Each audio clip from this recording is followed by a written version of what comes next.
Loyola University basketball coach Sheryl Swoopes, she's under investigation, accused of mistreating players. College coach is not only under fire, but under investigation after reports that the majority of her roster has decided to leave. Sheryl Swoopes, this is kind of what you get for kind of not jumping on the tide, jumping on the boat. You were supposed to go and elevate with this whole situation. Your broadcasting career, everything, Sheryl. Your podcasting, whatever you do, you're supposed to be elevating. But instead, you decided to show hate, very clear hate towards Caitlin Clark. Very clear hate. Right? And now this is kind of like what you get for it. Did you genuinely believe you could distort the truth about Caitlin Clark for an entire season and still maintain your role in broadcasting? That's a question no one needed to pose to Sheryl Swoopes, because the answer has just been made clear. She has now been officially taken off all WNBA broadcasts for the upcoming 2025 season. You got fired, but it looked like you got fired, bro. It looked like she got fired. I just got to keep it real.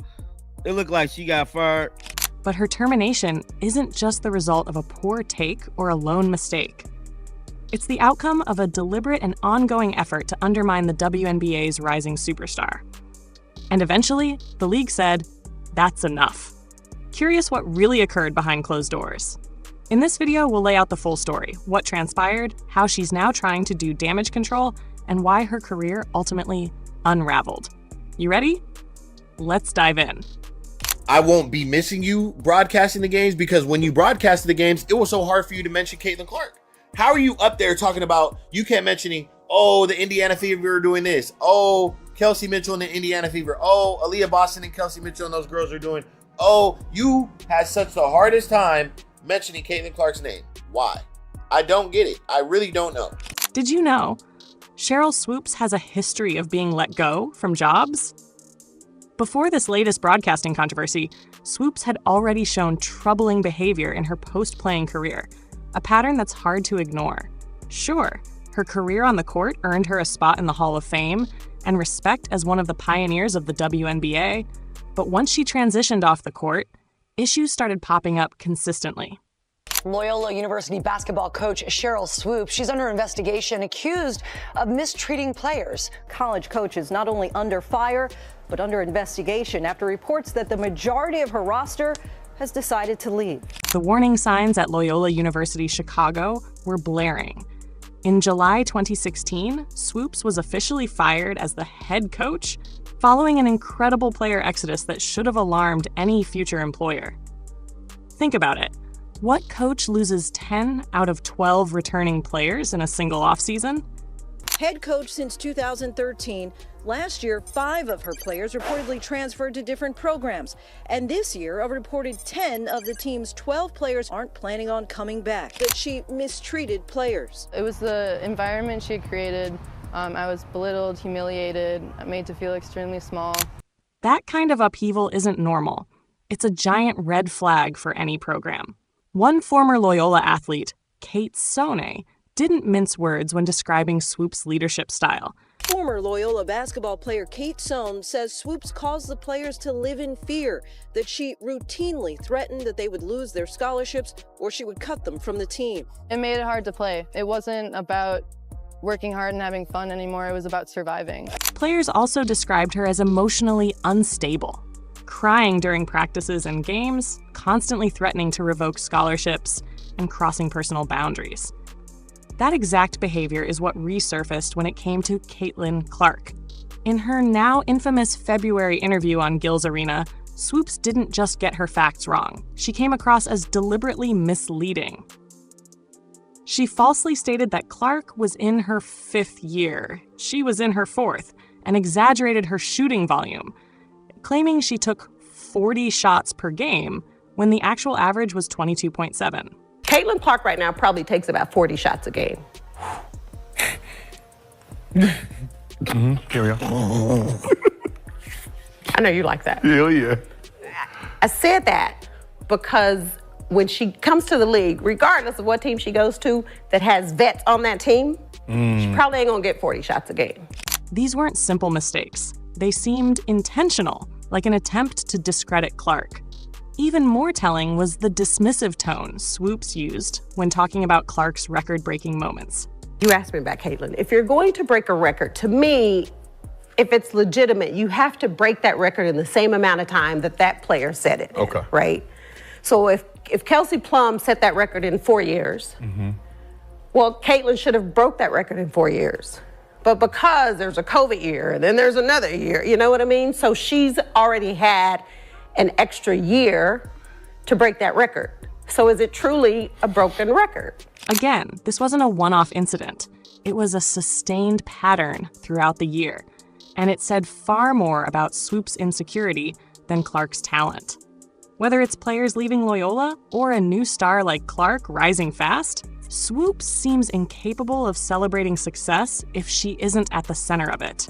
And then obviously you guys remember last year when Dallas had to pretty much say, hey, you can't broadcast the Indiana Fever game after the little comments and things you had the game before or something like that. Yeah, I believe it was that.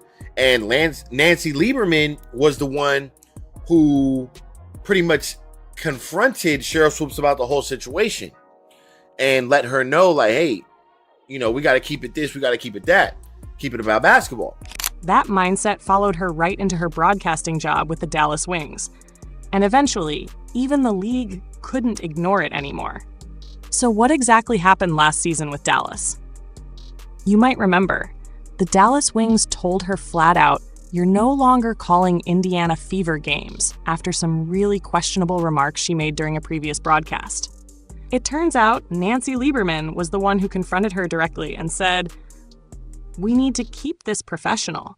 This should be about the game, not personal issues." I've known Sheryl since she was in college. I helped do her shoe deal with Nike in 1993, took her to her first SBs. I've known Sheryl, I've coached her, have a lot of respect for her.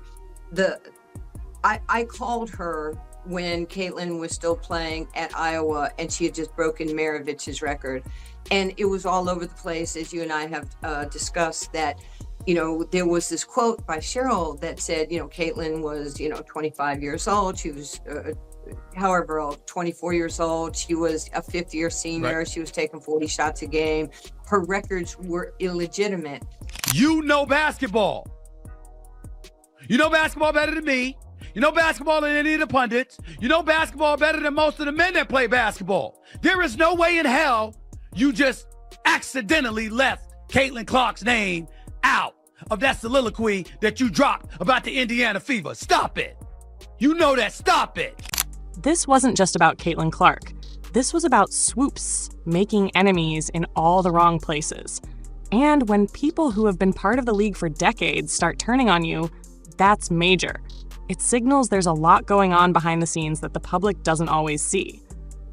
That's what Nancy was all about. She was keeping it very, hey, let's bring this women's game let's bring it all together. Let's grow this thing together.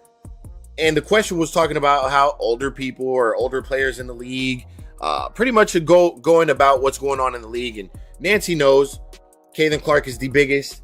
She's got the eyes. She's got the fans. Let's not try to sink it. Let's try to get on the boat with her. And let's grow the game. That's exactly what happened when Sheryl Swoopes found herself criticized by not one, but two major figures in basketball, Stephen A. Smith and Nancy Lieberman. Nancy didn't hold back in her public comments about Swoopes. She called her outdated, biased, and clearly unable to set aside personal opinions for the sake of covering the game. God, see, they ain't got Sheryl no more. Cheryl's gone. Cheryl's gone. Nancy still got her job, though.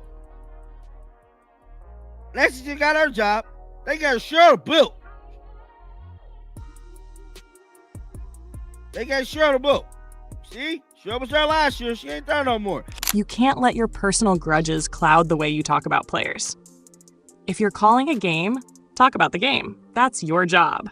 Stephen A. Smith, always direct, had this to say: "It doesn't matter what you personally feel. When you're behind the mic, you have a duty to be fair. Period." And that's when it really hit home. This wasn't just about Clark or a few emotional outbursts. It was about how Swoopes, time and again, let her personal feelings interfere with her professional obligations. Instead of uplifting women's basketball and celebrating its evolution, she made it about her own legacy, her own relevance, and her own ego. And in a time when the WNBA is expanding, gaining more viewership than ever, and reaching a new generation of fans, that kind of mindset just doesn't fit anymore. Her response? Classic damage control. She suddenly switched up her messaging. I never said anything negative about Caitlin Clark. I support her. I want to see her succeed. But the internet doesn't forget. Clips circulated online of her older broadcasts and interviews where she very clearly dismissed Clark, questioned her stats, and minimized her achievements. It wasn't a misunderstanding. It was a calculated approach that backfired. Even when the backlash started building, she kept digging in. She tried to pivot the conversation by bringing up race, saying the media focused too much on one white player while ignoring Black athletes who also deserved the spotlight. Now, this is a valid point in a broader sense. Yes, media should be highlighting players from all backgrounds equally. But in this specific case, it came off as deflection, a way to redirect criticism instead of owning up to her mistakes. Plenty of Black WNBA legends, by the way, have shown full support for Caitlin Clark, without feeling like it somehow erased their own accomplishments. Because real greatness isn't threatened by someone else shining. It celebrates it. And the truth is, Sheryl had the chance to mentor, to uplift, and to lead by example. But instead, she chose to gatekeep, to act as though success in the league should only come a certain way, through certain people. That kind of attitude, it's fading out. The WNBA is about growth, elevation, and bringing in new audiences. Swoopes' bitterness wasn't just bad optics, it was bad for business. And the league made the call. If you can't be part of the growth, you won't be part of the platform. We've now entered a new era in women's basketball, one where talent, dedication, and impact matter more than politics or ego. And Swoopes, whether she realized it or not, just got left behind.